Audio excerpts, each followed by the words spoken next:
Unit number 2 है exercise 2.4 को solve करने से पहले हमें क्या करना है कि इसके लॉज ऑफ एक्सपोनेंट को देखना है। अब लॉज ऑफ एक्सपोनेंट क्या होते हैं, हमने क्या करना है यहाँ पे अगर फॉर एग्जांपल सेम नंबर है, ये क्या है सेम नंबर, लेकिन ऊपर उसकी पार्ट्स चेंज है, तो पार्ट्स चेंज है तो इसका मतलब है ये कि हम लोग उसकी क्या करेंगे एक्सपोनेंट, ये जो नीचे उसकी बेस सेम है तो इसके ऊपर क्या करेंगे इसकी पार्ट्स को ऐड करेंगे। ठीक है, यहाँ पे एक लाइटर सी इसकी एग्जांपल भी देख लेते हैं। जैसे फॉर एग्जांपल यहाँ पे मैंने लिखा 7 रेज़ टू पावर 3 और 7 रेज़ टू पावर 5, तो ये आएगा 7 2 + 5 is equal to 7 raise to power 7। ठीक है, यानी उसकी पावर्स क्या हो जाएंगी ऐड हो जाएंगी अगर हमारे पास उसकी बेस क्या होगी सेम। अच्छा, अब यहाँ पे क्या होगा कि ये जो हमारे पास वैल्यू है इसके ऊपर क्या है m उसकी पावर में है। अब पावर के बाहर क्या है एक वैल्यू उसके साथ क्या हो रही है मल्टीप्लाई, लेकिन पावर में, तो इसका मतलब ये हुआ कि हमने इस पावर को इस पावर के साथ क्या करना है मल्टीप्लाई करना है, यानी इसके एक्सपोनेंट को इसके एक्सपोनेंट के साथ क्या करना है मल्टीप्लाई, तो ये m मल्टीप्लाई बाय n बन जाएगा। अच्छा, यही एग्जाम्पल यहाँ पे देख लें, अगर ये 2 इधर है 5 बाहर है तो हम लिखेंगे 2 मल्टीप्लाई बाय 5 और ये 2 5 जार 10। ठीक है, अब यहाँ पे क्या है दो नंबर्स हैं लहदा लहदा, यानी ये एक नंबर है ये दूसरा नंबर है, लेकिन उसके ऊपर पावर सेम है, तो क्या करेंगे वो जो पावर है यानी इसका एक्सपोनेंट है वो इसके ऊपर भी आ जाएगा और इसके ऊपर भी आएगा। जैसे फॉर एग्जांपल मैंने a3 ले लिया और मैंने b जो है वो 4 ले लिया और ऊपर मैंने इसकी पावर लिख दी 5। ठीक है, तो 3 रेज़ टू पावर 5 और 4 रेज़ टू पावर 5, ये by the exponent of by the law of exponent ये चीज़ बनती है। अब वैल्यू चेंज है, यानी अब वैल्यू क्या है ये a है और ये b है और क्या है ओवर में, लेकिन पावर सेम है, तो यही चीज़ हमने मल्टीप्लिकेशन में यूज़ की थी, यही डिवीजन में भी यूज़ करेंगे। तो a⁻n b⁻n। ठीक है, यानी वो जो एक्सपोनेंट वैल्यू है वो दोनों के ऊपर इंडिविजुअली आ जाएगी, जैसे यहाँ पे एक्सपोनेंट वैल्यू थी दोनों के ऊपर इंडिविजुअली आ गई है।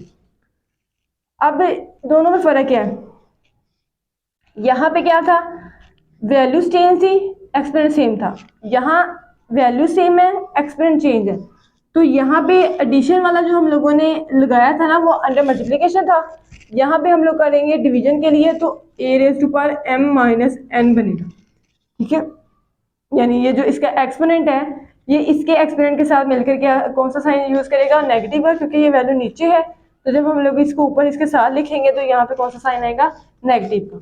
ये क्वेश्चंस में हम लोग वैल्यूज को सॉल्व करेंगे, तो पहले आपको एक्सपोनेंट जो लॉज हैं उनके बारे में थोड़ा सा आइडिया होगा तो हम लोग क्वेश्चन को इजीली समझ सकेंगे।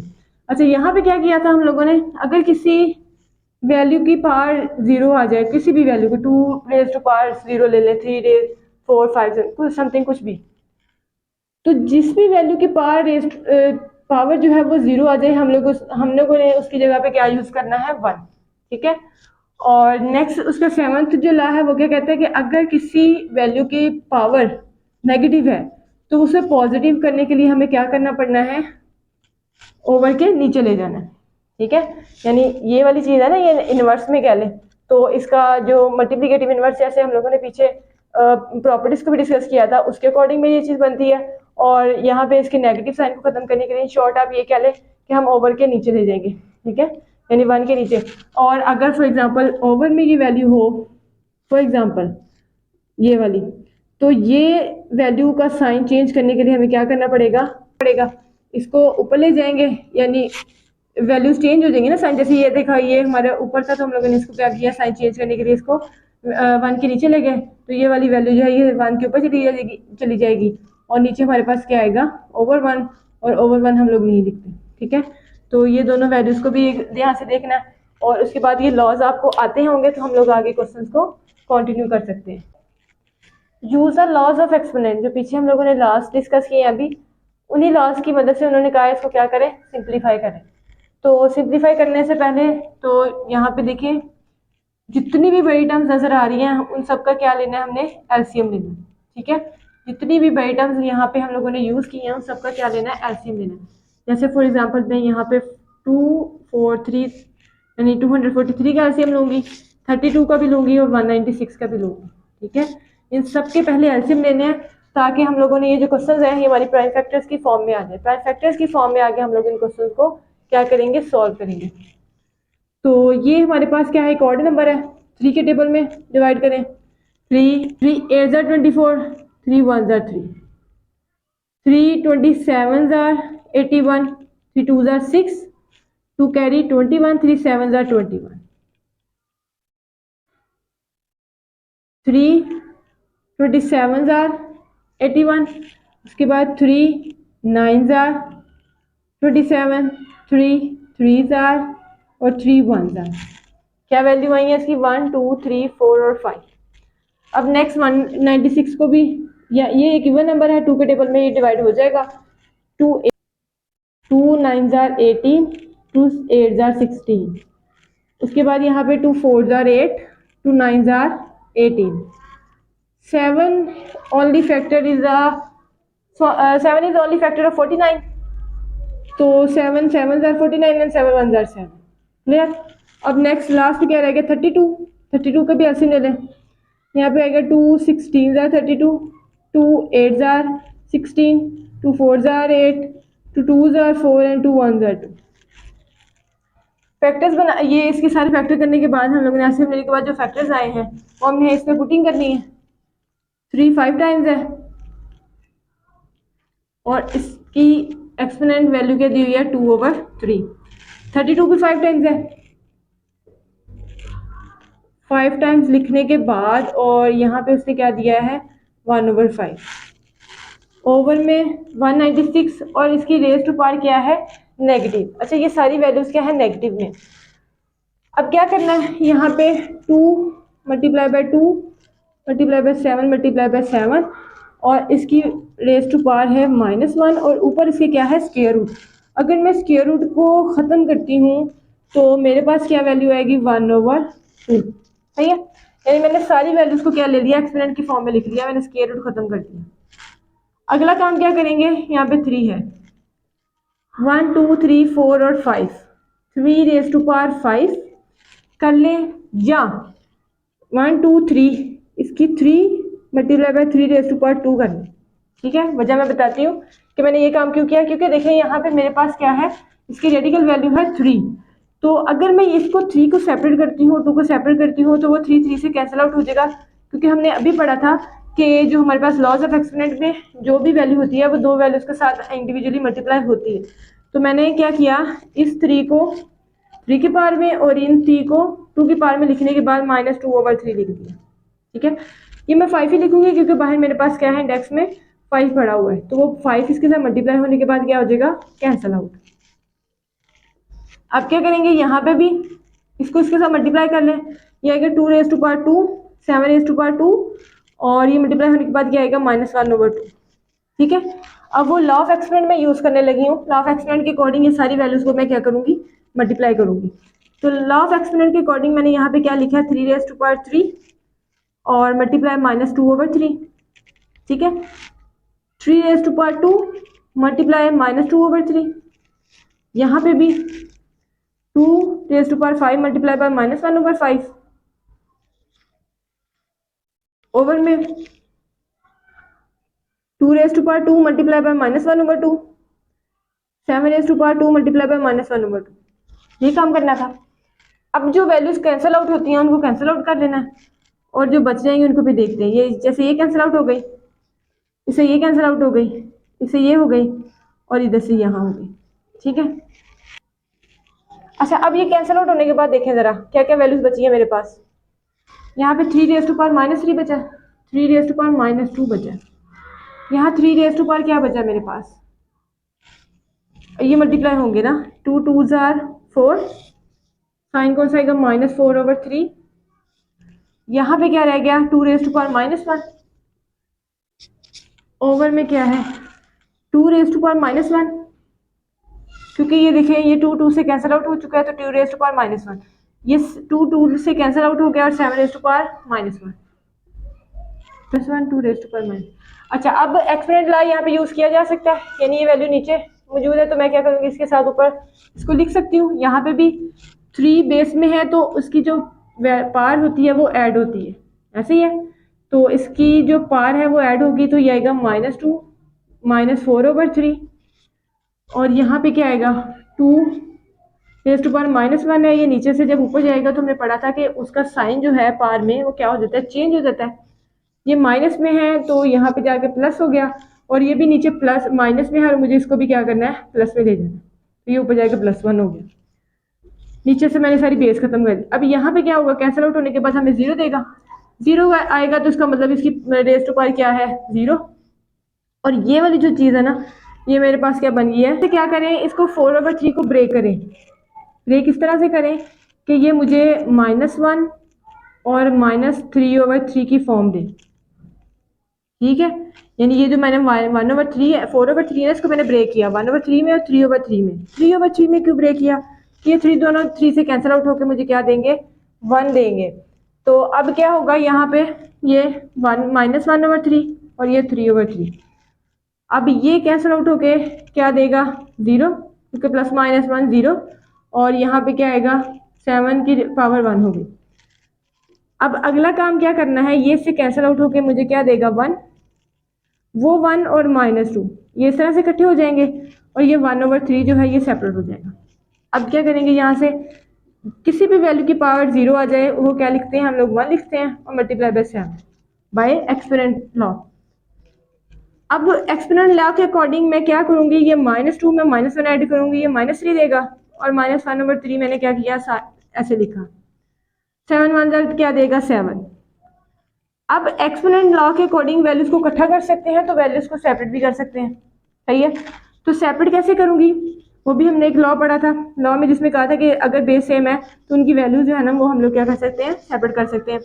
तो सेपरेट कैसे करनी है, इसकी वैल्यू देखिए ज़रा, 3 सेपरेट करें, और 3 जो है वो सेपरेट करें, और मल्टीप्लाई बाय 7 लिखें। ये सारी वैल्यूज नेगेटिव में है, तो ये नेगेटिव में इशू कर रही है, मुझे क्या करना है, इसको पॉजिटिव बनाना है। तो पॉजिटिव बनाने के लिए मैं इन वैल्यूज को क्या करूंगी, नीचे ले जाऊंगी। तो जब नीचे लेके जाऊंगी, ये भी हमने पढ़ा था कि अगर वैल्यू की पावर नेगेटिव हो तो हम लोग क्या करते हैं, उसको ओवर में ले जाते हैं।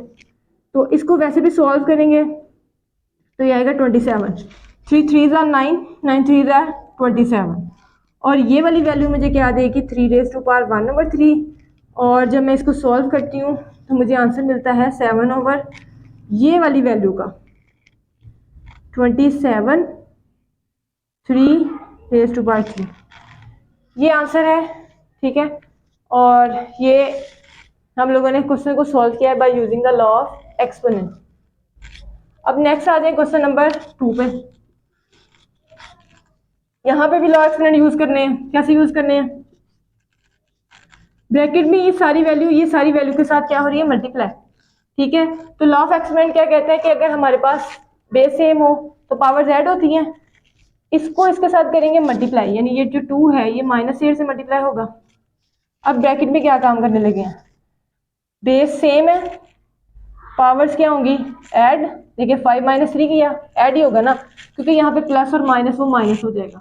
तो यहाँ पे भी बेस सेम है, तो इसकी पावर्स क्या होंगी, ऐड। यहाँ पे ये -4 और +2, इसको करेंगे मल्टीप्लाई तो ये आएगा 8 2 16, और यहाँ पे इसको सॉल्व करेंगे तो ये मेरे पास आएगा x⁻², और y⁻², क्योंकि 5 में से 3 जाते हैं तो 2, और ये प्लस माइनस माइनस, 4 में से 2 जाएंगे तो 2। अब ये जो हमारे पास आया है ना -2, इसको क्या करना है, इसको खत्म करना है, इसको पॉजिटिव बनाना है, यानी नेगेटिव को। तो पॉजिटिव करने के लिए हमें क्या करना पड़ेगा, इसको ओवर के नीचे ले जाएंगे। तो ये इसका आंसर है क्वेश्चन नंबर, इसके सेकंड पार्ट का। क्वेश्चन नंबर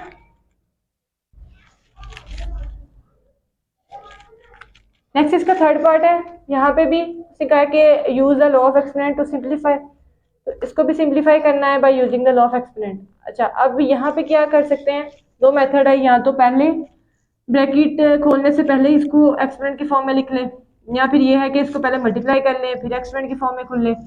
तो पहले इसे ऐसे करते हैं कि इसको एक्सपोनेंट की फॉर्म में लिख लेते हैं और फिर बाद में मल्टीप्लाई कर लेंगे। तो ये आता है अगर -2, और ये एक्सपोनेंट की फॉर्म में जब हमारे पास ऊपर जाएगा तो ये हमें मिलेगा -4, ठीक है। यहाँ देखिए ना, बेस सेम है, तो जब हम लेकर एक्सपोनेंट इकट्ठा करेंगे इसका तो ये आएगा -2, और ये नीचे से जब ऊपर जाएगा तो -4। नेक्स्ट देखिए y⁻⁻1, जब ये नीचे से ऊपर जाएगा तो ये माइनस में है, ऊपर जाके प्लस।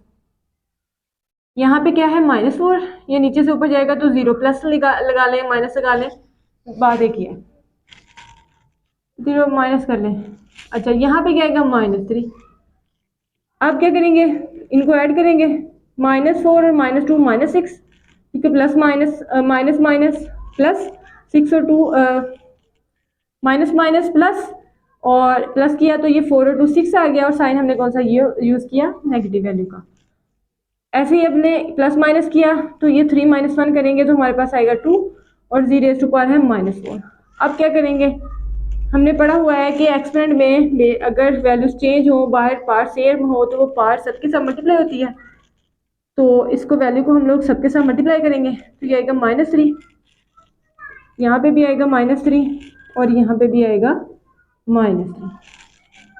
अब क्या होगा, ये आएगा माइनस माइनस प्लस, 6 3 18, ठीक है, माइनस माइनस प्लस और 6 3 18। यहाँ पे क्या आएगा, y raise to power minus, क्योंकि यहाँ पे प्लस है और ये माइनस है, प्लस माइनस माइनस, 3 2 6,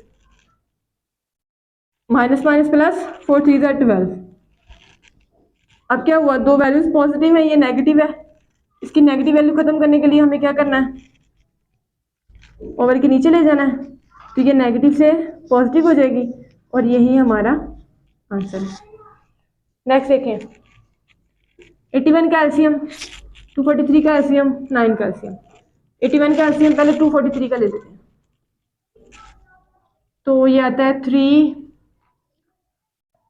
3 8 3 1 3 3 2 6, और यहाँ से कैरी देंगे 2 तो 21, 3 7 21, 3 यहाँ से क्या आएगा 9 3 3 और 3 1 सही है। तो यहाँ पे 81 के लिए देखें ज़रा 4 वैल्यूज आएंगी। यहाँ पे मैं लिखूंगी 3 मल्टीप्लाई बाय, सेपरेटली भी लिख सकते हैं, डायरेक्ट भी लिख सकते हैं, तो वो आप पे डिपेंड करता है। पहले चलो सेपरेटली लिख लेते हैं उसको, 3 multiply by 3 multiply by 3 multiply bye, ठीक है, और यहाँ पे क्या आएगा सॉरी 4 आएंगे, यहाँ पे 4n आएगा, डॉट 3 × 5 आएगा। नेक्स्ट क्या करेंगे, 243 की जगह पूरी वैल्यू लिखेंगे, ये आएगा 4n - 1, और ये यहाँ पे आ जाता है 5 टाइम्स, ठीक है।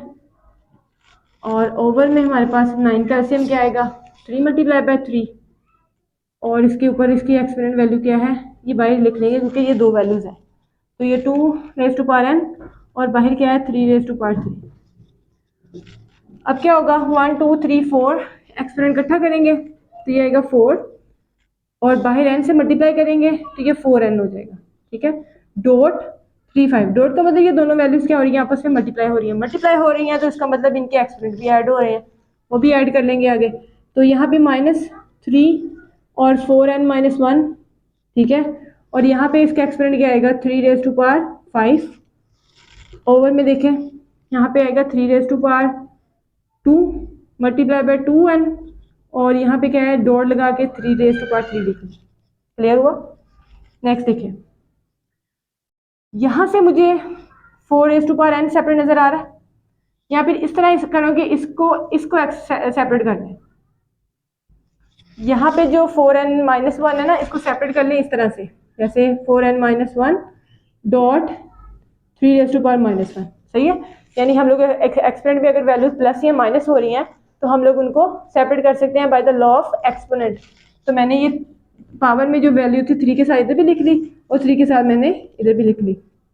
अब मुझे क्या मिलता नजर है, यहाँ से ये इसमें भी है और इसमें भी है, यानी इन दोनों वैल्यूज में मुझे 3 4n और 3 रेज़ टू पावर 5 कॉमन नजर आया।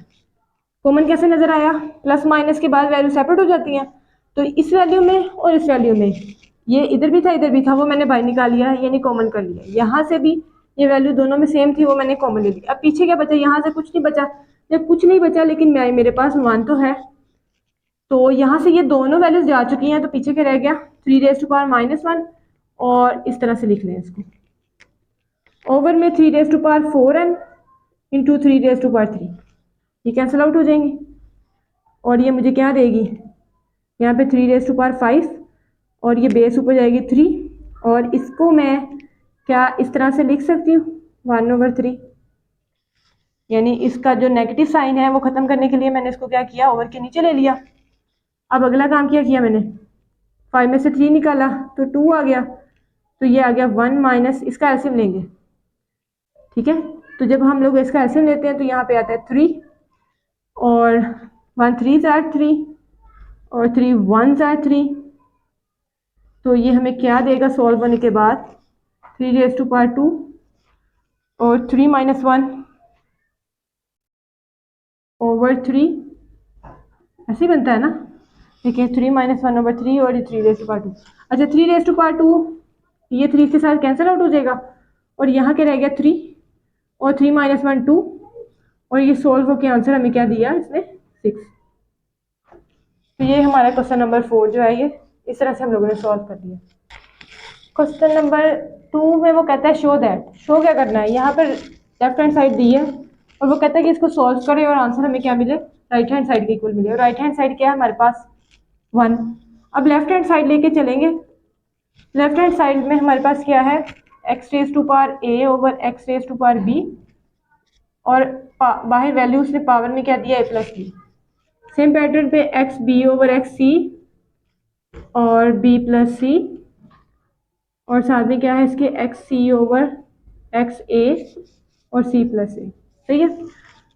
अब क्या हुआ कि मल्टीप्लाई भी कर सकते हैं इंडिविजुअली, या फिर ऐसे कर लें कि ए को जो बेस है इनकी वैल्यू सेम है, एक्सपोनेंट को इकट्ठा कर लें, तो मैं एक्सपोनेंट को इस तरह से लिख सकती हूँ, ये वाला ए और ये एक्सपोनेंट जब ऊपर उसके पास जाएगा तो ये क्या आएगा माइनस बी, ठीक है। जब हम नीचे से ऊपर लेके जाते हैं तो एक्सपोनेंट का साइन क्या हो जाता है चेंज, और बाहर उसके पास क्या पड़ा है ए प्लस बी। फिर मैंने क्या किया यहाँ पे बी और यहाँ से ये माइनस सी, सेम पैटर्न पे, क्योंकि ये नीचे प्लस था ऊपर गया तो माइनस बी प्लस सी, और यहाँ पे भी एक्स सी माइनस ए और ये सी प्लस ए। अब क्या करेंगे, एक्सपोनेंट को मल्टीप्लाई करेंगे, क्योंकि हमने प्रॉपर्टी पढ़ी है कि अगर m इंटू एन हो तो हम एम एन और एम एन की फॉर्म में इसको लिखते हैं ऐसे m और n, ठीक है।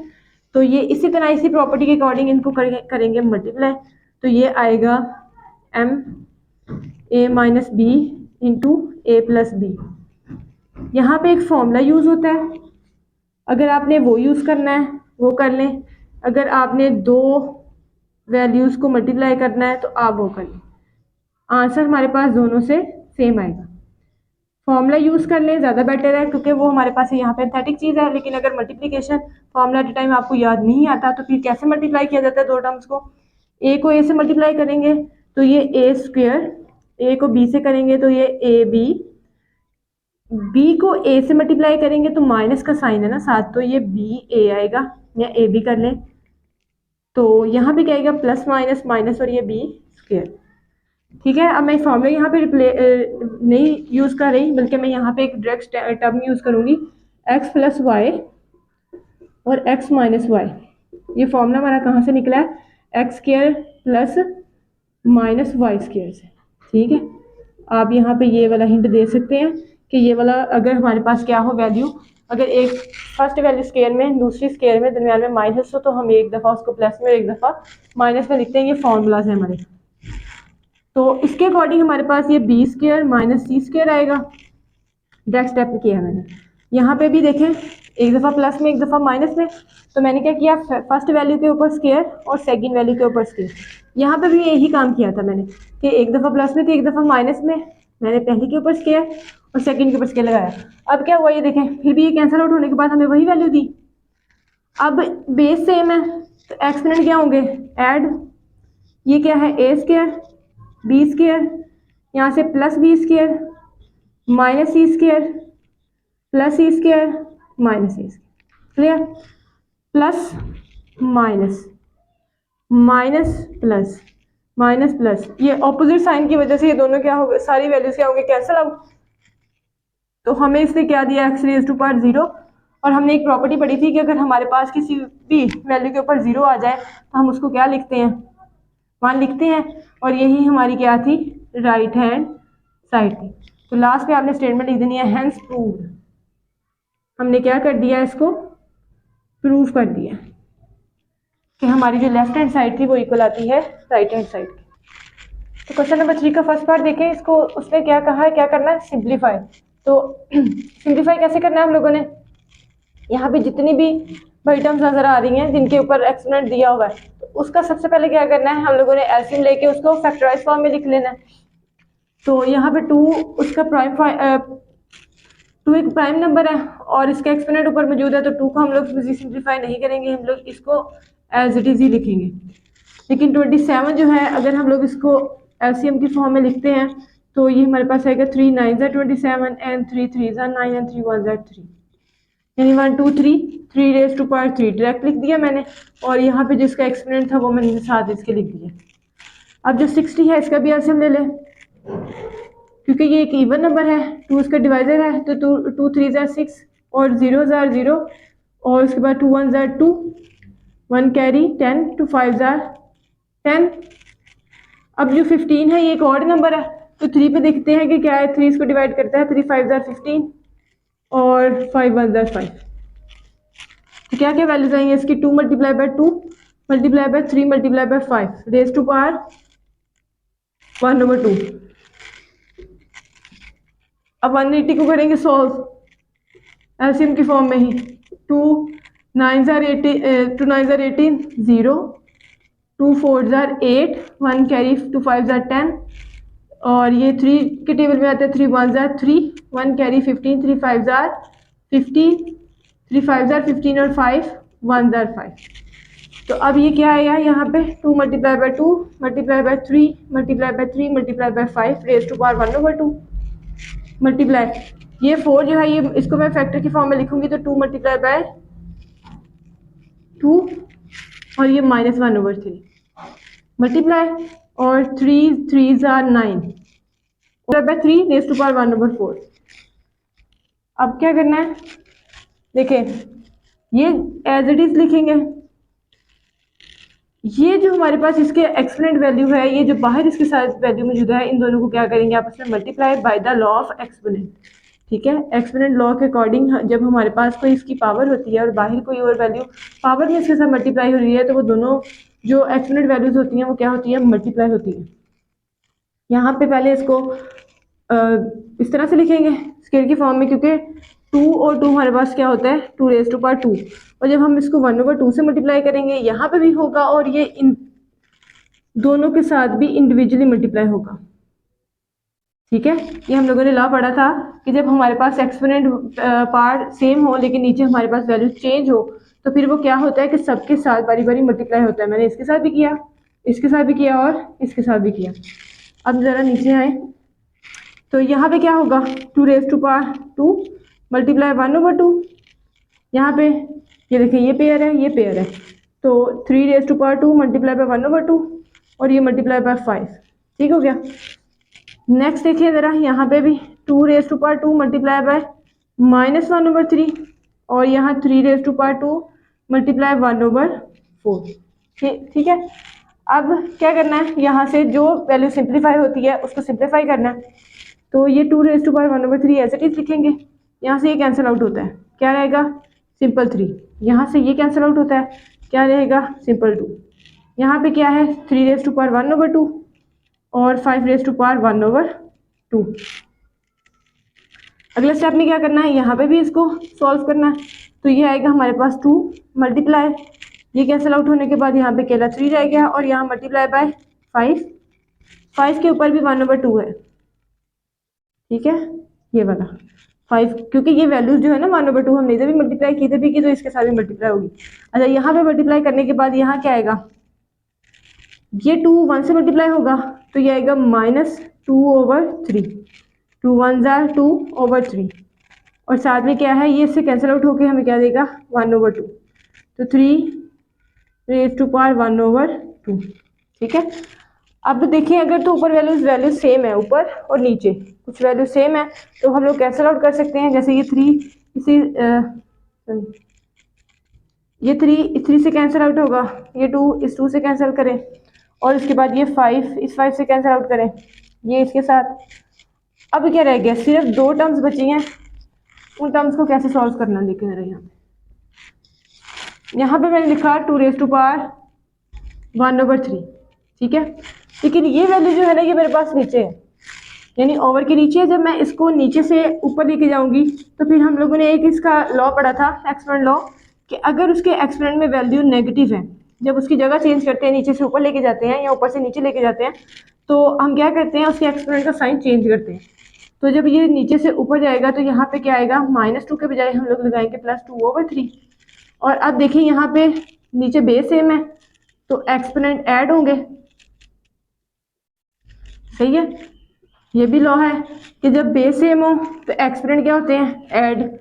अब इनके एक्सपोनेंट को करेंगे ऐड, तो ये आएगा 3 और 1 + 2, एलसीएम लिया ना, 3 और 3 का एलसीएम 3 आएगा, आगे 1 + 2, और ये जब सॉल्व होगा तो हमें क्या मिलेगा, 3/3 कैंसल आउट होने के बाद हमें क्या मिल गया, 2, क्योंकि ऊपर इसके पावर 1 है और वो 1 हम लोग नहीं लगाते, ठीक है। अगर 1 लगा भी ले तो यहाँ पे इसका आंसर क्या है, 2।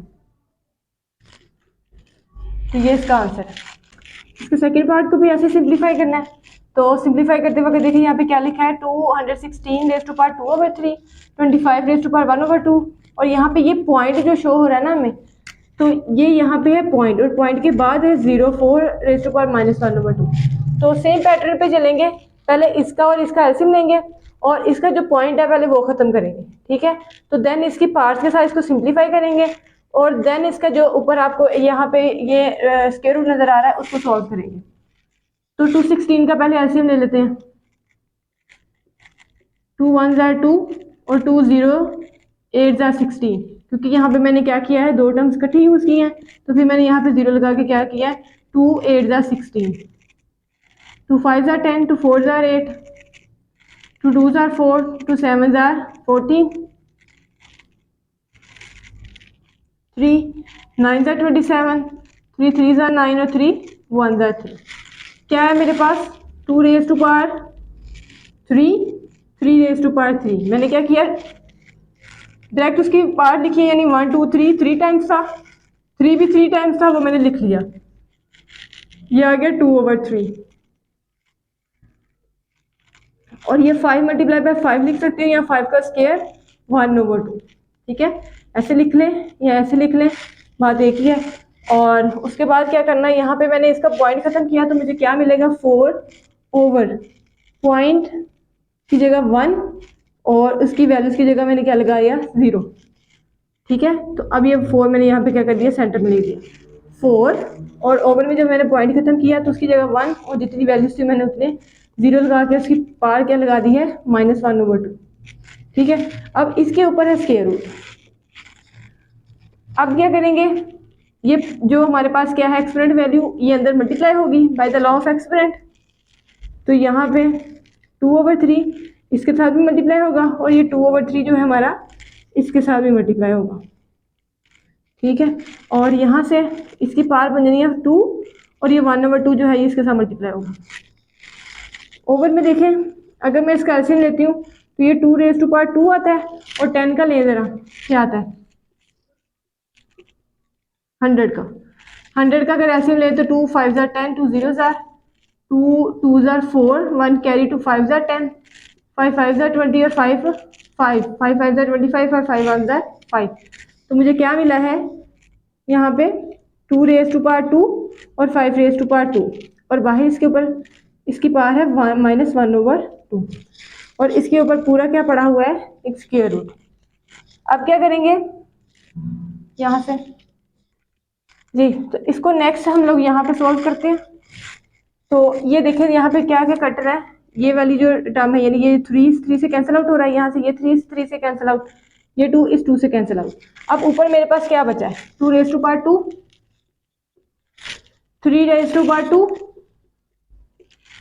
5 एज इट इज। ओवर में देखें यहाँ पे ये -1/2 दोनों के साथ अप्लाई होगा, ठीक है। और अगर मैं इसको अप्लाई भी नहीं करती तो यहाँ से देखिए, अगर मैं यहाँ से इसको कैंसिल आउट कर दूँ तब भी ठीक है, अगर आप इसको अप्लाई करके बाद में सॉल्व करके आंसर देना है वो भी ठीक है। लेकिन यहाँ पे मुझे ये सेम टर्म नजर आई थी, मैंने क्या कर दी, कैंसिल आउट कर दी। अब यहाँ है 1/5 स्क्वायर, 1/5 स्क्वायर, और वो स्क्वायर को मैं किससे मल्टीप्लाई कर रही हूँ, -1/2 से, -1/2 को क्या कर रही हूँ मैं इसके साथ मल्टीप्लाई। ऊपर 1 के साथ भी ये मल्टीप्लाई होगा, लेकिन 1 पे वो क्या करेगा, इफेक्ट नहीं करता, ठीक है। तो वो मैं इसलिए उसको लिख भी नहीं रही। तो ये इसके साथ क्या आएगा, कैंसिल आउट। अच्छा 1 के साथ ये जब इसकी पावर आएगी, 1 की पावर आप 2 ले लें, 3 ले लें, -1/2 ले लें, कुछ भी ले लें, तो वो 1 पे फर्क नहीं करता है, ठीक है। 1 पे उसका फर्क नहीं पड़ता। तो अब अगला काम मैंने क्या करना है, यहाँ पे 2^2, 3^2 मल्टीप्लाई बाय 5, ये कैंसिल आउट होने के बाद मुझे क्या मिला है यहाँ पे 5^-1। अब क्या करना है कि ये जो 5^-1 है, मुझे इसकी जो एक्सपोनेंट वैल्यू है पॉजिटिव करने के लिए इसको क्या करना पड़ेगा, नीचे से ऊपर लेके जाना पड़ेगा। तो जब मैं इसको नीचे से ऊपर लेके जाऊंगी तो ये इसकी एक्सपोनेंट पावर क्या हो जाएगी, +1, और वो +1 मैं नहीं लिखूंगी, ठीक है। और ये हमारे पास स्क्वायर रूट में वैल्यू आ रही है। वैसे तो यहाँ से कैंसिल आउट करके इसको बाई निकाल सकते थे, लेकिन अगर साथ लिख लिया तो कोई इशू नहीं है। ये दोनों की एक्सपोनेंट वैल्यू यानी जो इसकी पास है वो इसके स्क्वायर रूट से कैंसिल आउट हो जाएंगी, और 5 जो है ये इसके साथ कैंसिल हो गया था, ठीक है, क्योंकि ऊपर भी 5 पड़ा था, नीचे भी, वो मैंने क्या कर दिया, काट दिया दोनों के साथ। अब क्या हुआ, यहाँ पे 2^2 था, वो मैंने स्क्वायर रूट से कैंसिल आउट किया। यहाँ से 3^2 था, वो मैंने स्क्वायर रूट से कैंसिल आउट किया। तो इसका मतलब ये हुआ कि 2 और 3 के ऊपर से स्क्वायर रूट क्या हो गया, खत्म हो गया। तो 3 को जब मैं 2 से मल्टीप्लाई करूंगी तो 6 आंसर आएगा, और यही इसका आंसर है, ठीक है। तो ये एक मेथड है इसको सॉल्व करने का, या फिर इस तरह से भी इसको सॉल्व कर सकते हैं कि इसकी जो पार है उसको पॉजिटिव करने के लिए हमें क्या करना पड़ेगा, नीचे वाली वैल्यू को ऊपर और ऊपर वाली को नीचे ले जाएं, फिर भी इसकी वैल्यू पॉजिटिव हो जाती है। फिर भी इसको सॉल्व करें तो ये नेगेटिव वाला काम जो लास्ट में हमने किया था वो फिर लास्ट में नहीं होता, फिर वो ये होता है कि ये वैल्यू ऊपर होगी, वो नीचे होगी, वो कैंसिल आउट, ये इसे कैंसिल आउट, तो देन हमारा क्या होता है, आंसर आ जाता है, ठीक है। तो है अगर ये वाला मेथड करना है ये कर लें, दूसरा करना है उससे भी हो जाएगा। नेक्स्ट है जी इस क्वेश्चन का थर्ड पार्ट। यहाँ पे देखें दो वैल्यूज हैं, दोनों में डिफरेंस है। डिफरेंस क्या है, यहाँ देखें बेस उसने दी है 5 और उसकी पावर है 2, लेकिन यहाँ 2 की भी पावर है 3, ठीक है। ये जो चीज़ है ये हमारे पास क्या है, चेंज है इसकी अकॉर्डिंग। यहाँ पे ये 2^3 है, 2 3 से मल्टीप्लाई नहीं हो रहा, लेकिन यहाँ पे देखिए ये ब्रैकेट लगाने के बाद उसने बाय 3 लगाया है, इसका मतलब ये है कि ये जो 2 है ये इस 3 से क्या हो रहा है, मल्टीप्लाई हो रहा है, ठीक है। सेम इसी पैटर्न पे उसने अगला क्वेश्चन भी चलाया है। तो फिर अब देखिए जरा इसको सॉल्व कैसे करना है। पहले तो मैं लिखूंगी 5^2, 2^3। 2^3 का मतलब है कि यहाँ पे 2 मल्टीप्लाई बाय 2 है, ठीक है। 2^3 का मतलब है कि 2 यहाँ पे 3 टाइम्स है, वो 3 टाइम्स मल्टीप्लाई होगा, और ये जो है ये इसके साथ इस तरह से मल्टीप्लाई होगा कि ये 3 2 6 आएगा, ठीक है। तो अब अगर मैं इसको लिखती हूँ 5^8, 2 2 4, 4 2 8, 2 2 4, 4 2 8, मैंने तीनों को मल्टीप्लाई किया तो क्या आया 8, और डिवाइड और 3 2 6, ठीक है। मैंने क्या किया है, नेक्स्ट स्टेप किया है कि इनको मल्टीप्लाई करके ये डिवाइड का साइन लगा के और इसको क्या किया, नीचे इसके ओवर में लिखा है। एक्सपोनेंट लॉ के अकॉर्डिंग हम कह सकते हैं कि बेस सेम है और वैल्यूज ओवर में है, जब ये वैल्यू हम लोग इकट्ठी करेंगे तो यहाँ पे क्या आएगा, नेगेटिव साइन, ऐसे ही है। अगर एक्सपोनेंट की वैल्यू वैसे भी अगर हम नीचे से ऊपर लेके जाते हैं तो वहाँ पे क्या आ जाता है, इसका ऑपोजिट साइन आता है। तो ऑपोजिट साइन के अकॉर्डिंग यहाँ पे हमारे पास 8 - 6 करेंगे तो 2 आता है, और 5^2 का मतलब है 5 multiply by 5 which is equal to 25, ठीक है। क्लियर हुई है चीज। नेक्स्ट इसी पैटर्न पे उसने ये वाला क्वेश्चन भी चलाया है। यहाँ देखें ये 3 जो है ये 2 से हो रहा है मल्टीप्लाई इस तरह से, और ये डिवाइड, और यहाँ पे भी ये 3^2 का मतलब है 3 मल्टीप्लाई बाय 3 है, 3^2 का मतलब 3 2 टाइम्स है, तो यह आएगा 3 2 6, और ये डिवाइड, और यहाँ पे आएगा 3 3 9। अब नेक्स्ट क्या करेंगे, एक्सपोनेंट लॉ यूज करेंगे। अब एक्सपोनेंट लॉ अगर मैं यूज करती हूँ तो नीचे से अगर मैं वैल्यू पर लेके जाती हूँ ये नेगेटिव हो जाएगी, ठीक है। तो नेगेटिव होने के बाद हमें क्या करेगा, आंसर ऊपर नेगेटिव मिल जाएगा। नेगेटिव खत्म करने के लिए हमें क्या करना है, इसको ओवर में ले जाना है। एक मेथड तो ये है, ठीक है। एक और इसका मेथड ये है कि आप इतना लंबा चौड़ा करने की बजाय अगर आप डायरेक्ट ये करें कि आप ये वाला जो 6 है, मुझे नजर आ रहा है कि 6 छोटा है, इसकी पावर जो है वो छोटी है और इसकी पावर क्या बड़ी है, नहीं ये 6 जो है लेस देन है 9 से, मैं इस 6 को 9 की तरफ ले जाऊं, तो होना तो वही है कि इसका भी साइन चेंज हो जाएगा। जब ये नीचे जाएगा तो 9 माइनस 6 करेंगे तो आंसर हमें एक ही स्टेप में मिल जाएगा। अच्छा, मैं यहाँ पे दोनों स्टेप में आपको करके बता देती हूँ, तो जो आपको इजी लगे या जो आपको सूट करे आप वैसे कर लें। ये डायरेक्ट स्टेप करती हूँ कि मैं ये x बेस टू पावर 6, क्योंकि बेस सेम है ना मेरी, तो अब मैं क्या करूँगी, इसकी एक्सपोनेंट को इकट्ठा करूँगी, तो ये प्लस में है और नीचे जाके ये -6, तो ये मेरे पास डायरेक्ट एक स्टेप में ही इसका आंसर आ जाना है 3, X raise 1/x raise to power 3, क्योंकि 9 में से 6 को निकालेंगे 3, ये इसका आंसर है। अगर आपने इस मेथड से नहीं करना, आप इस तरह से भी कर सकते हैं कि ये वाला जो x रेज टू पावर 9 है, इसको ऊपर x 6 के पास ले जाएं, तो ये आएगा -9, क्योंकि मैंने बेस को क्या किया है, बेस मेरी इकट्ठी थी, एक्सपेरेंट को मैंने इकट्ठा किया, ये नीचे प्लस में था, ऊपर गया तो माइनस में। नेक्स्ट स्टेप में ये मुझे आंसर देता है -3, ठीक है। अब -3 मेरे पास नेगेटिव वैल्यू आ गई, यानी इसकी पावर नेगेटिव है, तो नेगेटिव को ख़त्म करने के लिए हमें क्या करना होता है, उसको